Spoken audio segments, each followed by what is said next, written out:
기존 패권국이 있고 신생 패권국이 막 도전을 하는 그런 경우가 지난 500년 동안 몇 번이나 있었을까? 그랬더니 16번이 있는 거예요. 근데 이 16번의 경우에서 무려 12번이 전쟁으로 끝났어요. 그래서 그걸 보고서는 야, 이번에 미국하고 중국하고는 그러면 어떻게 될까? 우리가 굉장히 쉽게 생각해 볼 수 있잖아요. 미국은 기존 패권국이고 중국은 누가 뭐래도 떠오르고 있는 신생 패권국이죠. 제가 이 얘기를 하는 거는 요새 이제 굉장히 뉴스에 많이 나올 거예요. 무역전쟁. 미국하고 중국 간의 무역전쟁. 언제 끝날 것인가. 그래서 맨날 협상해갖고 끝날 것 같더니 또 안 끝나고 뭐 이런 식으로 반복되고 오면서 나오는 얘기가 저 트럼프 대통령 변덕을 누가 할까라고 얘기들을 하죠. 트럼프 대통령이 이렇게 주목을 받는 거는 물론 이제 무역전쟁 이야기를 하기 때문이기도 한데 대통령이 취임하고 나서 이제 새로운 백악관 기구를 만들었어요. 그게 이제 국가무역위원회라고 원래는 없었던 거예요. 근데 거기에 만들어갖고 그 국가무역위원회 위원장을 피터 나바로라는 교수를 시킵니다. 이 사람이요. 그러니까 중국이 지금 미국의 슈퍼마켓의 모든 진열품을 다 차지하고 있고, 그리고 중국이 지금 막 이제 도전을 하고 있고, 군사력을 증강을 시키고 있고, 언젠가는 우리를 잡아먹으려 할 거다. 뭐 이런 식의 얘기예요. 쉽게 말하면. 근데 그런 사람은 백악관에 딱 들여놓은 거예요. 그러니까 모든 사람이 보기에 아, 중국을 치려고 트럼프가 마음을 먹었구나. 이제는 미국하고 중국과의 정말로 전쟁이 일어날지도 몰라. 이게 다 트럼프 때문이야. 라고 얘기를 합니다. 근데 사실은 이거는 아주 옛날부터 있었던 일이에요.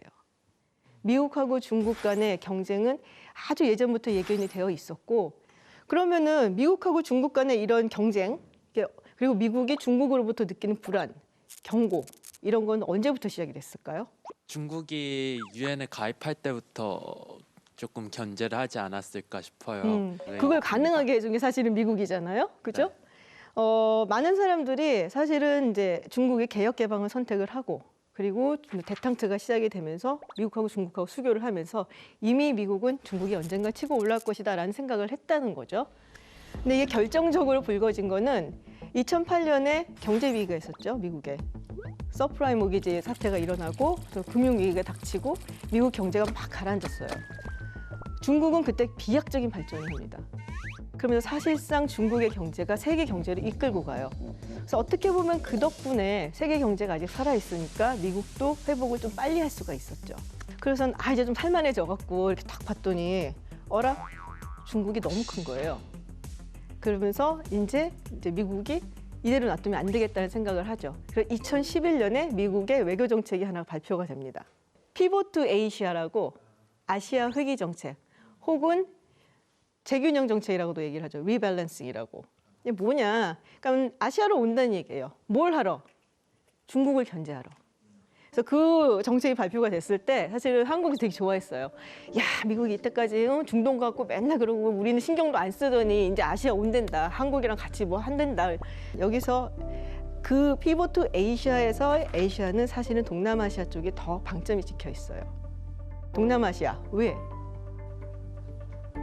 그 중국의 남중국해라고 있죠. 동남아시아가 이제 뭐 말레이시아라든지 인도네시아, 뭐 싱가포르라든지 전부 다 그쪽에 있는데 이 남중국해가 굉장히 중요한 지정학적으로 중요한 곳이기 때문이죠. 그리고 이 지역에 있는 국가들, 뭐 말레이시아라든지 인도네시아라든지 베트남이라든지 이런 국가들이 미국을 그렇게 좋아하지 않아요. 그렇다고 중국을 좋아하지도 않아요.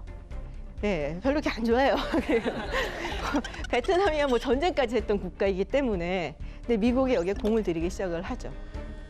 그러면서 중국이 굉장히 불편해하기 시작을 하죠. 그렇게 따졌을 때 사실은 트럼프 이전부터 사실은 미국이 굉장히 중국을 견제하기 시작을 했었고 그리고 그때 나온 굉장히 중요한 경제 정책이 있습니다. 지금 미국은 탈퇴를 했어요. TPP 기억나세요? 환태평양 경제 동반자 협정이라고 이게 이제 태평양 연안에 있는 국가들 그리고 미국, 캐나다, 멕시코까지 그리고 뭐 호주, 뉴질랜드까지 다 해갖고서는 경제 자유무역 협정을 맺는 거예요. 다자 간의 협정을. 근데 이게 그냥 상품만 왔다 갔다 하는 게 아니라 굉장히 높은 수준의 경제 협정이에요. 근데 그 당시에 TPP만 추진하고 있었던 게 아니라 미국이 EU, 그러니까 유럽 쪽하고도 TTIP라는 또 다른 이제 무역 협정을 체결을 하려고 노력 중이었어요.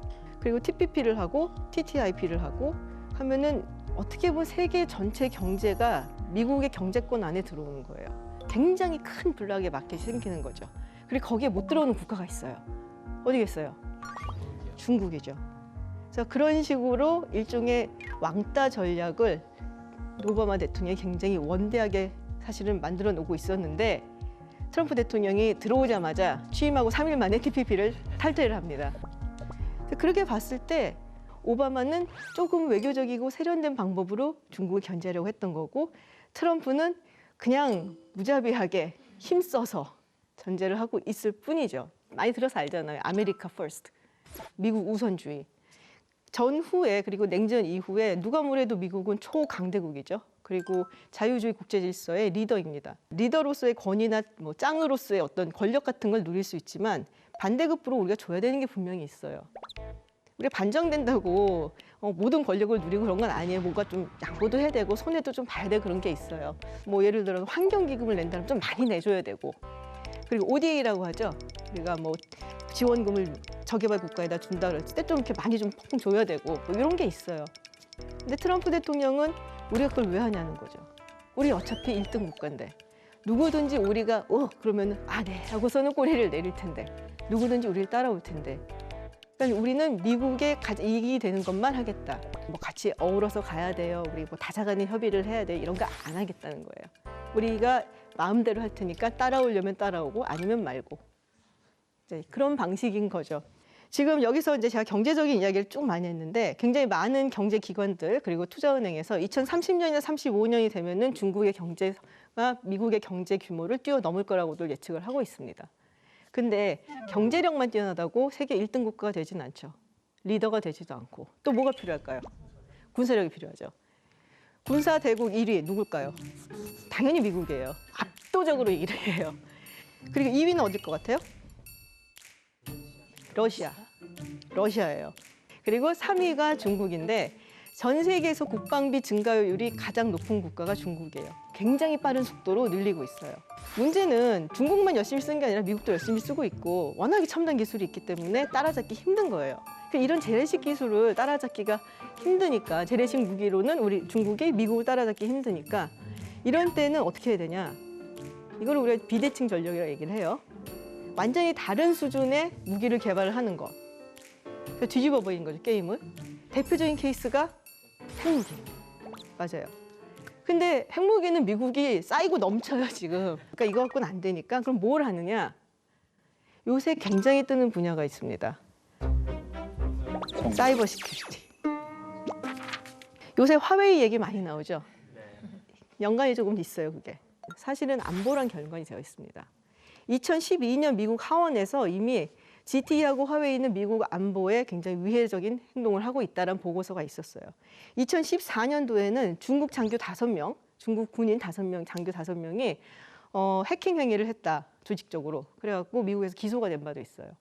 사이버 전쟁이 일어나고 있었는데 2015년에 조약이 맺혀집니다. 시진핑하고 오바마하고. 그래서 우리 잠시 이거 관두자. 그래서 이제 해킹이라는 게 단순히 우리가 옛날 생각하듯이 그냥 산업체에 뭐 이렇게 들어가갖고서는 기술 막 훔쳐내고 이런 스파이 이런 정도로 끝나는 게 아니라 이제는 전반적인 사회 기반 시설 같은 걸 마비를 시킨다든지 그게 가능해졌어요. 전쟁을 했을 때 제트기가 먼저 뜨지 않아요. 정보통신, 민공위성 다 끊어놓는 걸 먼저 합니다. 그렇기 때문에 사이버가 굉장히 중요해졌어요. 그래서 이 분야에 중국이 굉장히 투자를 많이 하고 있고 화웨이 같은 경우는 사기업이지만 중국 정부의 뒷받침이 당연히 있었고 그리고 중국의 어떤 법률적인 이유로 인해서 화웨이나 GTE나 그리고 거기서 기업 사업을 하고 있는 기업들, 통신이나 이쪽의 기업들은 정보를 중국 정부에 내줄 수밖에 없거든요. 그래서 미국이 못하게 막고 있는 거고. 그래서 이런 여러 가지 사건들이 겹쳐져 있는 거예요.